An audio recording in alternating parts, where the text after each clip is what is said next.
Coming up on Network Africa, U.S. humanitarian agency says its government warehouses have been looted by forces from Ethiopia's Tigray region.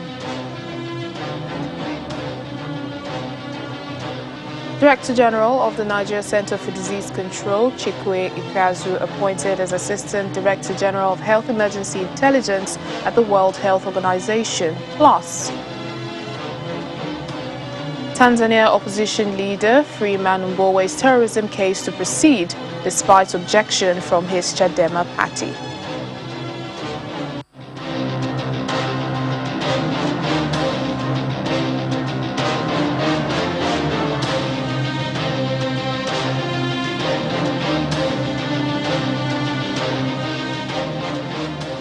Thank you for joining us on the program today. Welcome. I'm Layo Adegoke. Forces from Ethiopia's Tigray region have looted the U.S. government humanitarian agency's warehouses in neighboring Amhara state. That's according to the mission's head. The Tigrayan fighters have not responded, however, to the allegations. The head of the U.S. aid in Ethiopia says the Tigrayan fighters had emptied warehouses, taken food and other items. They also stole some trucks. He said they had caused a great deal of destruction in the villages they went to. Last week, officials in Amhara accused Tigrayan forces of killing about 40 civilians and destroying schools, hospitals and other facilities. The Tigray rebel forces, who have been fighting federal troops and their allies for 10 months, have taken the war beyond their homeland, advancing through the neighboring regions of Amhara and Afar. Well, joining us now is Tamerat Negera Feyisa, an Ethiopian analyst and editor at the Terara Network in the capital, Addis Ababa. Thank you for joining us on the program. Thank you for inviting me and letting me join you here. Well, help us understand the situation as of today, since this Tigrayan war began, and it appears there's no end in sight. Even with the mediation efforts made by regional bodies and stakeholders, the government has repeatedly said it would not be willing to hold talks with the TPLF, which it has described as a terrorist organization. And even the TPLF is also accusing the AU of bias. Yes, the situation currently is worsened, and it also started by TPLF attacking the northern command of the Ethiopian National Defense Force, which was based mainly in Tigray. And after the conflict started in November, the Ethiopian government withdrew its entire force from Tigray so that to give peace and discussion a chance and to allow discussion. And the government did this with unilateral ceasefire. But as your report earlier mentioned, the TPLF terrorist group chose to actually advance into further areas in Amhara, in Afar, and even claim to oust the elected government from Ethiopia and coming to Addis and installing their own new government. And this totally destroyed the chance for discussion or any kind of negotiation or any kind of political dialogue, because the TPLF started the war as a terrorist organization, and it is still functioning as a terrorist organization. As you just mentioned, it is looting not only USAID properties, but citizens' properties, banks, destroying houses, committing many kind of atrocities. So the government has rightfully labeled it a terrorist organization, and the government's stance not to negotiate with a terrorist organization like TPLF is extremely supported throughout the country. And as you know, last week, I guess Thursday, the Nigerian government said it would not have any kind of negotiation with Boko Haram. The situation with the Ethiopian government versus the TPLF is actually worse than the Boko Haram, because the Boko Haram was never a government. TPLF was once upon a time a government, and its aim is actually not only to come back to power, but to disintegrate Ethiopia. This they have said publicly. So the government stance not to negotiate with a terrorist organization is rightful. But what makes the government different, Ethiopia is a founding member of OAU and a sitting place for the AU. and Ethiopia respects the involvement of other African countries as partners, as dialogues, even though we are very adamant on our non-interventionist policy of other countries into our internal affairs. The Ethiopian government welcomed part of the AU initiative in GERD, and this could be also an opportunity. But the TPLF said the AU is biased; it will not be willing to negotiate in any manner. The AU, as you know, recently appointed Nigerian former President Olusegun Obasanjo as a Horn special envoy. Yeah. And I expect the Ethiopian government at least to have a discussion with His Excellency and communicate to him what the Ethiopian position is. But well, talking about the government, okay, go on. Talking about the government, you've just mentioned that you expect the AU envoys discuss with the government of Prime Minister Abiy Ahmed. It's been 10 months of fighting in this region and casualties are rising. Mm-hmm. Well, has this had any impact on the overall perception of Prime Minister who came into power promising reforms? Yes, rightfully so, because the government, especially the Western media, hyped Prime Minister Abiy's reforms and kind of pictured him in this angelic form rather than just an ordinary African leader with complex problems, trying to solve complex situations, which he inherited from previous regimes and structures and economical challenges and regional challenges. They hyped him to the point of Nobel laureate, and now they're trying to bring him down. But the reality is much more complex than that. And second important thing, this is not about the Prime Minister of Abiy Ahmed. This is about Ethiopia, the survival of the country, which is in danger because of TPLF and its allies like the OLF. So actually, even though the international community, specifically the Western countries, are much more against him, his popularity in Ethiopia has increased 100-fold because he has become now much more committed to fighting TPLF. Previously, actually, he was willing to listen to them. He sent elders, even though many in the country were telling him, even his own advisors or the public was telling him, TPLF is not somebody you kind of simply negotiate. And TPLF proved the point that they're not to be negotiated. All right. Now, aside the war in Tigray, there have also been ethnic clashes in Ethiopia's Oromia region. Now, that's in the western region, and that has killed dozens of people. Yes. How is the government tackling these conflicts? First of all, what's going on in Oromia, particularly in Wallagga region, is not ethnic clashes. That's a very false narrative perpetrated by Western media that is probably more supportive of the TPLF and with the agenda of overthrowing the prime minister. What's happening in Oromia is an extremely organized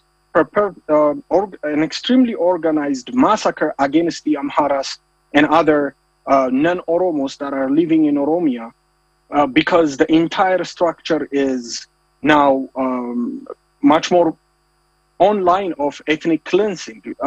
These ethnic regions, Oromia, Amhara, Tigray, Afar, Somali, have this ideology that only a particular ethnic group of that people is supposed to live there. And this is against the demographics of these people, these regions. For example, in Wallagga, for hundreds of years, people from different ethnic groups have been living. But now that Wallagga is in Oromia, non-Oromos are threatened every day. And on top of that, the group that is primarily responsible for the massacre in Wallagga, which is OLF, which 2 weeks ago signed a partnership with TPLF, is performing these massacres, organized massacres, against the Amhara to destabilize the entire region and precisely to withdraw the troops from the north so that they can come to the west and the TPLF could have a breathing chance.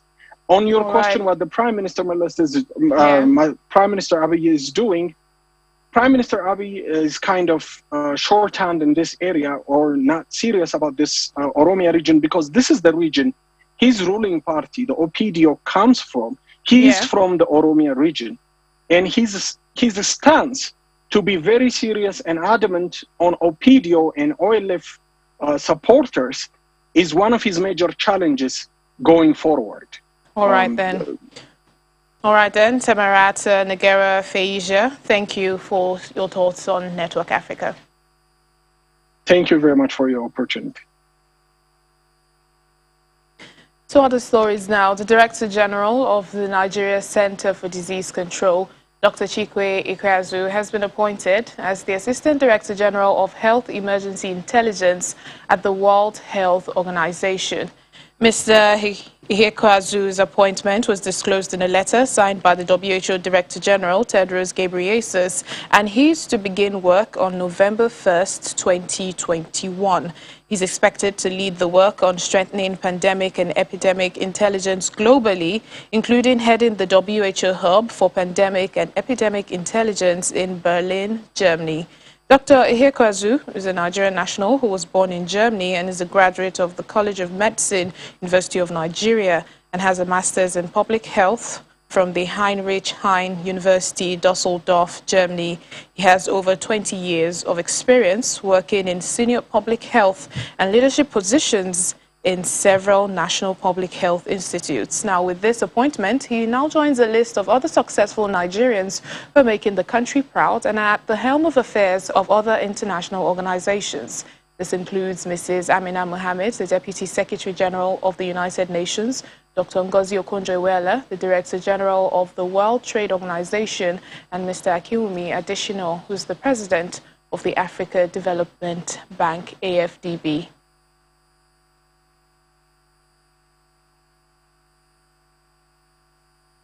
Well, South Sudan has received over 59,000 doses of the Oxford AstraZeneca COVID-19 vaccines from the Global COVAX facility. This is after the country ran out of doses in July.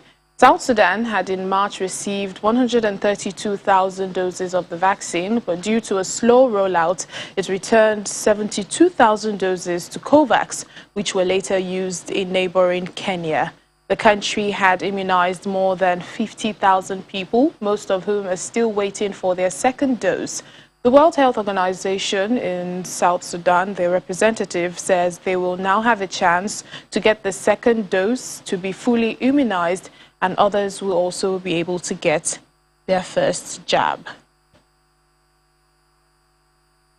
As part of efforts in countering misinformation about the COVID-19 vaccines, especially on social media, the African Union with UNICEF and One Campaign have launched an online campaign to counter fake news about COVID-19 vaccines. This new initiative under the hashtag #MythOrVax aims to dispel myths and correct inaccurate information about COVID-19 while addressing ongoing fears and concerns and also raising awareness about the importance of vaccinations. From September 4th, the organizations behind this campaign are bringing together prominent health experts and celebrities to discuss concerns about the lack of vaccine confidence in Africa and what's needed to help end the COVID-19 pandemic. Well, we'll have more on this and still to come on the program.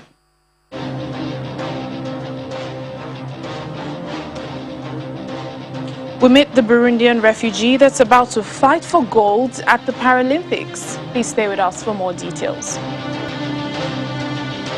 Welcome back to the program. As part of efforts in countering misinformation about COVID-19 vaccines, while the African Union, UNICEF and One Campaign have launched an online campaign to, counter fake news about COVID-19 vaccines. Well, joining us now for more discussions on this is Mr. Edwin Ikoria, the Executive Director of One Campaign for Africa. Thank you so much for speaking to us on the program. Thank you for having me. Well, let's begin with vaccine hesitancy, which is not new in Africa. With other diseases in the past, many people eventually receive the jabs after much persuasion. So what is this online campaign, hoping to achieve, especially in light of a lot of misinformation all around? So the first strategic reason why this is important is that there's a generally limited access to vaccines, generally, especially in the African continent. And as such, if the few vaccines that are available are not maximally utilized, then it discourages even those countries that we are asking to donate vaccines to the continent, to continue to donate. So there's a strategic reason for that. And that's the reason why we thought that it was important to correct and to share the right information about vaccines and what they are supposed to do for us to end the pandemic. All of this is important. It's important to happen because the longer it takes for people to take the vaccines or to get their jobs, the longer the pandemic stays. And that's why this is the right time where we need to counter this information so that we can maximize the use of the very few available vaccines that are currently available, and then to also then try to shorten the lifespan of the pandemic that we're still in. That's why we are kind of in a hurry to make sure that people get to know the truth and the myth around the vaccines. Well, so talking about truth and myths, could you help us understand, tell us more about that? What's been the myth and what's the truth? So there were several things. I mean, you've heard all kinds of information. For instance, there was a time people were putting phones on their shoulders and tell you that the vaccines had metals or microchips that will, that is detrimental or harmful to the body. So we're trying to dispel all of that with the facts, with the real, with the key information that is real about the vaccines and how those things are just myths created by different types of people. There's a lot of anti-vaxxers, but that is not to say they are responsible for their own decisions. But when they now sell those kind of information to the public to discourage others from taking life-saving vaccines, that is something we're trying to counter. So there are we're bringing experts, and then we're bringing all the people who are also well-known and trusted by the public, to talk about what exactly the truth, what exactly the real information is about vaccines, and what they should do to the body, what they can do to the body, including even the information around possible side effects and all of that. So we want to put it out there, all the information out there in the public, the true information, and then get people to take their decisions by themselves, whether they want to take the vaccines, not because of false or misinformation that is going around. We're using this with TikTok. So TikTok is really the main platform we're using, and we're bringing celebrities as well as experts in the field to have the discussion, open discussions, live discussions, so that people can get on and then see for themselves. As we speak today, over 4 million views, over 1,000 videos that people have uploaded by themselves, by their answering those questions about myth or vax, has already been trending right now on TikTok. All right, and just before I let you go, talking about, the discussions surrounding the lack of vaccine confidence in Africa, what would be needed to, boost confidence of people in vaccines, and also what's needed to help end, the COVID-19 pandemic? So the first thing is that we need to get the people who the people trust, popular, public figures that the people trust to go take the vaccines and demonstrate. So the more people take the vaccines, the more it will catalyze growth. But also we've seen from the data that the more vaccines that have become available, the more the government opens it to the general public, the more people have been taking the vaccine. Because if you see your neighbor take the vaccine and he's not dying from the vaccine, then you have the confidence to be able to also take the vaccines. But where the vaccines are limited, that itself, follows that if you don't see other people that are taking the vaccines, then you are not encouraged to take. So these are all the things that we are putting together, and we are hoping that as soon as the vaccines are available, the sooner we reach herd immunity, then the sooner the pandemic will end and everybody can go back to their life as normal. And then all of these economic hardships that have come as a result of the pandemic can begin to abate over time. All right, then. Thank you so much, the Executive Director of One Campaign for Africa, Mr. Edwin Ihekweazu.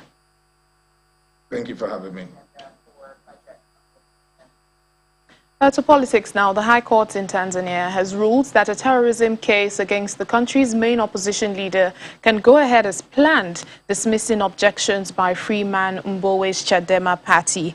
Defense lawyers argued that the court's Corruption and Economic Crimes Division, where Mr. Mbowe appeared, had no powers to hear the case. The opposition leader was arrested last month, shortly before he was due to hold a public forum to demand constitutional reforms in Tanzania. His supporters have described the charges as politically motivated and are also accusing police of torturing Mr. Mbowe. Well, marking the first ever International Day for People of African Descent, Secretary General Antonio Guterres says this day is a celebration of the enormous contributions of people of African descent to every field of human endeavor. The International Decade aims to celebrate the important contributions of people of African descent worldwide that's advanced social justice and inclusion, including policies that could eradicate racism. In his message, the Secretary General said that this day is a celebration of the enormous contributions of people of African descent to every field of human endeavor. He added it is also long overdue recognition of the profound injustices and systematic discrimination that people of African descent have endured for centuries and continue to confront today. 20 years after the Durban Declaration and Program of Action, the Secretary General said we're experiencing unprecedented momentum towards ending the global scourge of racism. We must not squander this opportunity. This International Day is an urgent call for action for everyone, everywhere, to commit to rooting out the evil of racism. The full message is online.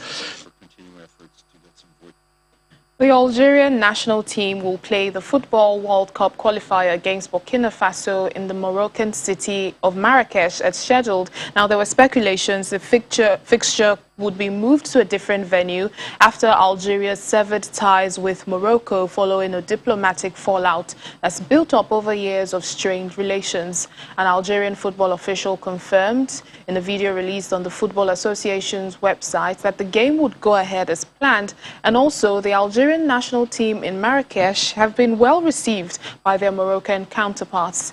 Marrakesh was designated to host the game between Burkina Faso and Algeria on September the 7th because Ouagadougou Stadium was suspended by the African Football Confederation.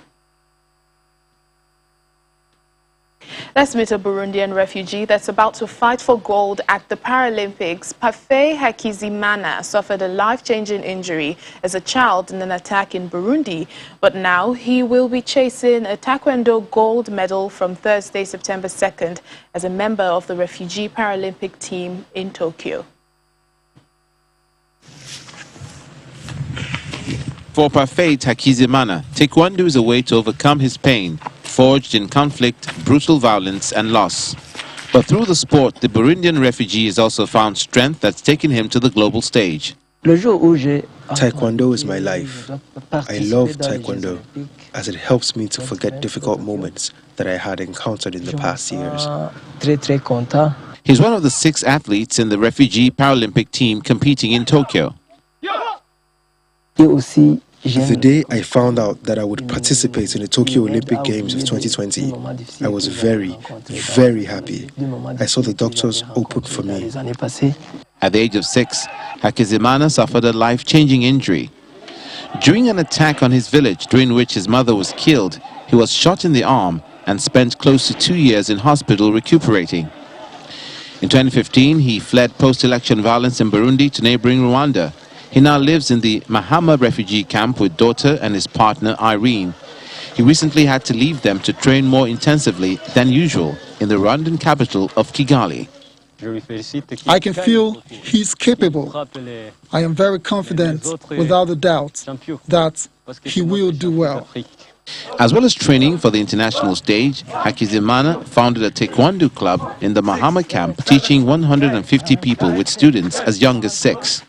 I do this so that I can encourage people not to lose hope. Taekwondo and sports in general help us to be united, to work together, to have a team spirit, and the spirit to respect others as human beings. His trainees will be cheering him on when the Taekwondo competition starts at the Paralympics on Thursday, September the 2nd. Well, we wish him all the best. That's it on the program for today. Thank you so much for watching. I'm Layo Adegoke.